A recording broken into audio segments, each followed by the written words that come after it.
जो है उसमें हमने देखा कि आउटलाइन क्या है, कोर्स जो हमने करना है उसकी आउटलाइन क्या है। उसमें हमने देखा कि हमने एडोब फोटोशॉप करना है, उसके बाद हमने एडोब InDesign करना है, फिर एडोब इलस्ट्रेटर करना है। तो उस आउटलाइन के बाद अब हमारा ये फर्स्ट लेक्चर है, लेक्चर नंबर 1 है, जिसमें हमने इंटरफेस देखना है कि फ़ोटोशॉप जो हमारे पास CS6 है उसका इंटरफेस क्या होता है। लेकिन उससे पहले बात थोड़ी करते हैं सॉफ्टवेयर पर। जो सॉफ्टवेयर हमने जिसको सीखना है उसको डाउनलोड कैसे किया जाता है, इंस्टॉलेशन के बारे में थोड़ी गपशप कर लेते हैं।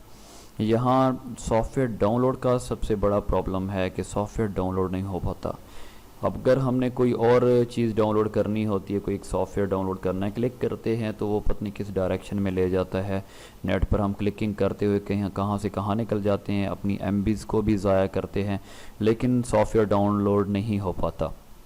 उसके लिए वेबसाइट्स हैं, या फिर अगर आप टोरेंट, BitTorrent वगैरह, uTorrent वगैरह आप यूज़ कर रहे हैं, टोरेंट के थ्रू भी आप सॉफ्टवेयर डाउनलोड कर सकते हैं। कुछ वेबसाइट्स हैं, उनका तरीका थोड़ा मुख्तलिफ होता है। आप क्लिक करते हैं तो ये नहीं है कि सिंपल क्लिक करने से डाउनलोडिंग होना स्टार्ट हो जाती है, उसकी टेक्निक होती है। इंशाल्लाह वो आपको बताएंगे अगर आपको प्रॉब्लम होता है सॉफ्टवेयर को डाउनलोड करने में। क्योंकि अगर आप ये सीखना चाह रहे हैं तो आपके पास ये सॉफ्टवेयर भी तो होना चाहिए। एडोब फोटोशॉप CS6 आपके पास होना चाहिए, तब आप साथ साथ चल सकते हैं। आपको लेक्चर्स में, एक्सरसाइजेज में कोई प्रॉब्लम इंशाल्लाह नहीं आएगी। अगर आपके पास सॉफ्टवेयर ही नहीं है तो फिर आपके लिए सीखना मुश्किल है। तो इस सीखने के लिए ये जो टूल है ग्राफिक का एडोब फोटोशॉप, इसको इंस्टॉल करना लाजमी है आपके लिए। पहले डाउनलोड करें, डाउनलोड के बाद इंस्टॉल। अगर कहीं से प्रॉब्लम आता है तो आप लोग डिस्कस कर लीजिए, आपको बता दूंगा। असल में फिर इसकी फ़ाइल होती है 2-3 GB की फ़ाइल, अगर है उसको मेल के थ्रू भेजना प्रॉब्लम है। ड्राइव पर फिर लिंक शेयर कर दिया जाता है, जिससे आप लोग चाहें तो इसको डाउनलोड कर सकते हैं। अच्छा, इंस्टॉलेशन की बात करेंगे। इंस्टॉलेशन के लिए सबसे पहली चीज़ तो ये है कि हमें इसका रिक्वायरमेंट्स का पता हो कि जो हम ऑपरेटिंग सिस्टम यूज़ कर रहे हैं उसके लिए क्या क्या चीज़ रिक्वायरमेंट्स हैं, सिस्टम में क्या क्या चीज़ अवेलेबल होना चाहिए। हमारे पास इंटेल प्रोसेसर है या AMD प्रोसेसर है, हमारे पास कम से कम कोर टू डू होना चाहिए। इसके अलावा i3, i5, i7 वगैरह हो तो बहुत ज़बरदस्त है, लेकिन कोर टू डू सिस्टम आपके पास होगा तो उस पर ये जो है सॉफ्टवेयर इजीली वर्क कर सकता है। उसके लिए जो है आपके पास 64 बिट जो है ये सपोर्ट करता है। आपके पास सिस्टम जो है वो 64 बिट होना चाहिए। अब यहाँ एक कन्फ्यूजन है। उस दिन भी एक स्टूडेंट से बात हो रही थी, वो स्टूडेंट कहता है सर मेरा सिस्टम जो है वो पता नहीं 32 बिट है या 64 बिट है, मुझे पता नहीं है। तो आप लोगों को इस चीज़ का पता होना चाहिए कि 32 बिट और 64 बिट में क्या फ़र्क होता है। आप ये समझते हैं कि आपका सिस्टम 32 बिट है या 64 बिट है। कई बार आप कहते हैं ऑपरेटिंग सिस्टम 32 बिट है या 64 बिट, तो सिस्टम भी 32 बिट और 64 बिट होते हैं, और ऑपरेटिंग सिस्टम भी जो है वो विंडो जो आपकी होती है वो 32 और 64 बिट भी होती है। लेकिन अब प्रॉब्लम ये है कि आपको इसको समझने में मसला आ रहा है। तो जितने भी कोर टू डू सिस्टम या डुअल कोर टू डू, इससे लेटेस्ट जितने सिस्टम आ रहे हैं वो 64 बिट सपोर्टेड हैं सारे। उस पर विंडो आप 64 बिट कर सकते हैं। उसके लिए ये है कि जब विंडो कर रहे होंगे तो पार्टीशन जो आपने बनानी है उसका साइज़ ज़्यादा रखना होगा, नॉर्मली जो है 32 बिट की निस्बत। उसके अलावा जो सॉफ्टवेयर हैं वो भी 32 बिट और 64 बिट होते हैं। और याद रखें कि जो आपका ऑपरेटिंग सिस्टम 64 बिट है, इस पर आप सॉफ्टवेयर 32 बिट भी जो है वो इंस्टॉल कर सकते हैं, 64 बिट भी। लेकिन 32 बिट पर 64 बिट जो है वो सॉफ्टवेयर इंस्टॉल नहीं हो सकते। जो हाई रेजोल्यूशन सॉफ्टवेयर हमारे पास हैं, गेमें वगैरह हैं उनका सिलसिला, तो वो 64 बिट सपोर्टेड होती हैं। तो ये हो गया। उसके बाद 4 GB मिनिमम रैम होनी चाहिए। 8 GB हो या इससे अबव हो 16 GB तो बहुत बेहतर है, लेकिन 2 GB रैम नहीं होनी चाहिए, कम से कम 4 GB होनी चाहिए।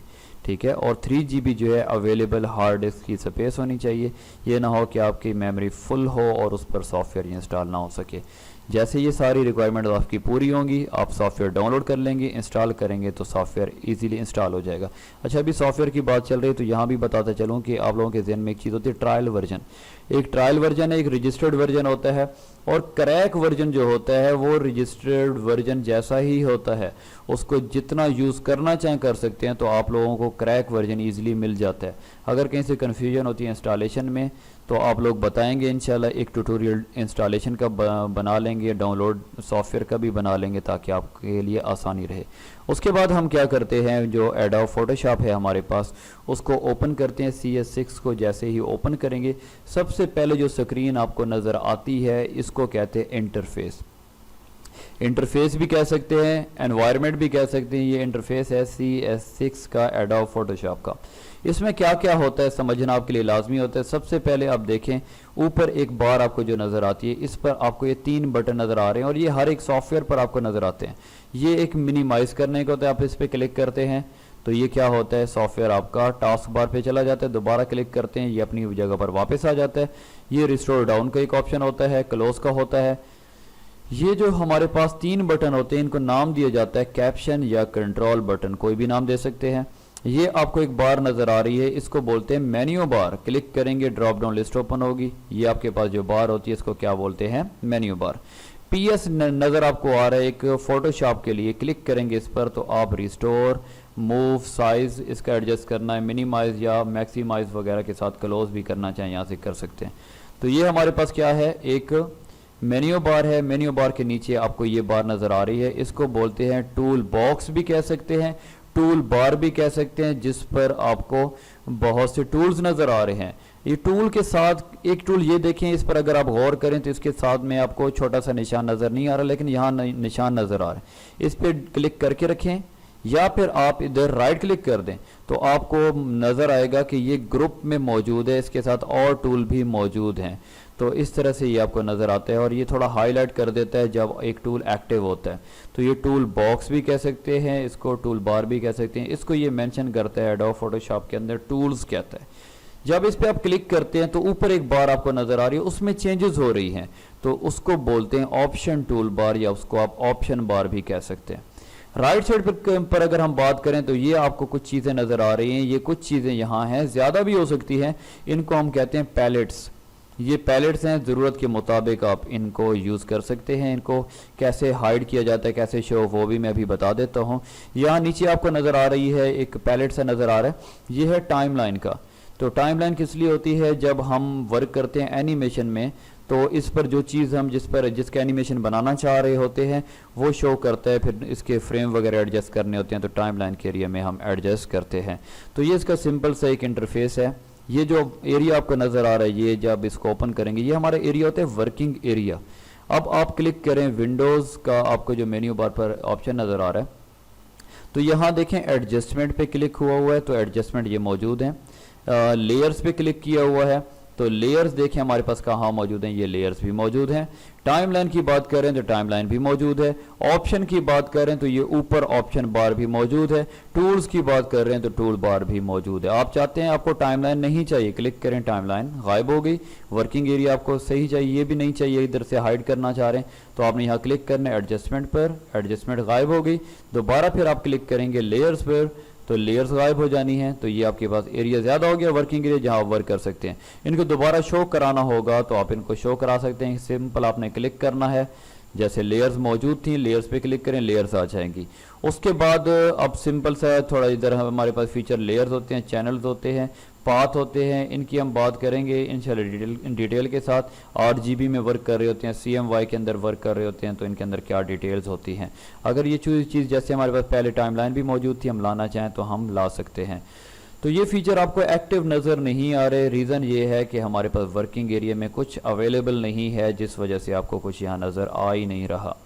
तो ये चीज़ें हैं, आप इस पर जो है ये इसका इंटरफेस है। इंटरफेस में कुछ चीज़ें एक्स्ट्रा साथ में आपको नज़र आती हैं। यहाँ जो भी ऑप्शन यूज़ कर रहे होंगे यहाँ आपको उससे रेलिवेंट कोई अगर फीचर होंगे वो नज़र आएंगे। आप इसकी एडजस्टमेंट कर सकते हैं, प्रीसेट करना हो कर सकते हैं इसको। और ये आपको एक छोटा सा बटन नज़र आता है एरो का, जो राइट साइड पर है, इस पर आप क्लिक करेंगे तो ये जितने भी टूल्स वैसे आपको नज़र आ रहे थे इधर क्या लें इसको हाइट में नज़र आ रहे थे, वो विड्थ में नज़र आ जाएंगे इस पर क्लिक करने पर। जैसा आपको इंटरफेस बेहतर लगे आप एडजस्ट कर सकते हैं, ज़रूरत के मुताबिक अपनी मर्ज़ी से इनको एडजस्ट किया जा सकता है। तो एक एक चीज़ को इंशाल्लाह हम डिटेल के साथ देखेंगे। ये सिंपल इसका इंटरफेस हो गया। इंटरफेस में मेन्यू बार कहाँ होती है, जो टाइटल बार कहाँ होती है। अब टाइटल इस पर आपको यहाँ नज़र आ रहा है, टाइटल बार भी इसको कह सकते हैं, जहाँ पर आपको टाइटल नज़र आता है। और आपको ये भी बताते चलें, इसकी एक्सटेंशन जो है फ़ोटोशॉप, कोई भी सॉफ्टवेयर है उसकी एक एक्सटेंशन होती है। तो ये जो एडोब फ़ोटोशॉप है इसकी एक्सटेंशन होती है .psd। ठीक है, इसकी एक्सटेंशन क्या होती है, यहाँ हम बात कर लेते हैं इसकी psd। इसे थोड़ा जूम कर लेते हैं, आपको पता होना चाहिए इसकी ओरिजिनल जब हम वर्क करते हैं उसमें अगर मॉडिफिकेशन करना चाह रहे हैं तब हो सकती है जब इसकी ये एक्सटेंशन होगी ओरिजिनल .psd। अदरवाइज़ जब हम एक्सपोर्ट करते हैं तो फिर क्या होता है, जब हम एक्सपोर्ट करते हैं तो उसमें मॉडिफिकेशन मुमकिन नहीं होती। ओरिजिनल फ़ाइल के अंदर इजीली मॉडिफिकेशन की जा सकती है, बाकी फ़ाइलों में की जा सकती है लेकिन ओरिजिनल फ़ाइल इसीलिए होती है ताकि इजीली उसके अंदर हम मॉडिफिकेशन कर सकें। तो ये हमारे पास सिंपल से इंटरफेस है। आपके लिए जानना लाजमी है कि टूल बॉक्स कौन सा होता है, ऑप्शन बार कौन सी है, ये जो चीज़ें आपको नज़र आ रही हैं इनका नाम क्या है। तो इंशाल्लाह तरतीब के साथ टूल्स को हम देखते जाएंगे, साथ में एक्सरसाइजेज देखते जाएंगे, आप लोगों को प्रोजेक्ट भी देंगे। तो इंशाल्लाह चलने में मज़ा आएगा, लेकिन आपके ज़िम्मे एक ही काम है, आपने स्ट्रगल करनी है और जो नॉलेज आपको हासिल हो जाता है उसको आपने शेयर ज़रूर करना है किसी के साथ भी, ताकि आपको वो चीज़ हमेशा के लिए याद हो जाए और औरों का भी इससे फ़ायदा हो, क्योंकि हमारा एक ही मकसद है, कम लर्न एंड शेयर। तो इसको हमने आगे लेकर चलना है। नेक्स्ट ट्यूटोरियल में इंशाल्लाह मिलते हैं नए लेक्चर के साथ, तब तक इजाज़त दीजिए, दुआओं में याद रखिए। अल्लाह हाफिज़।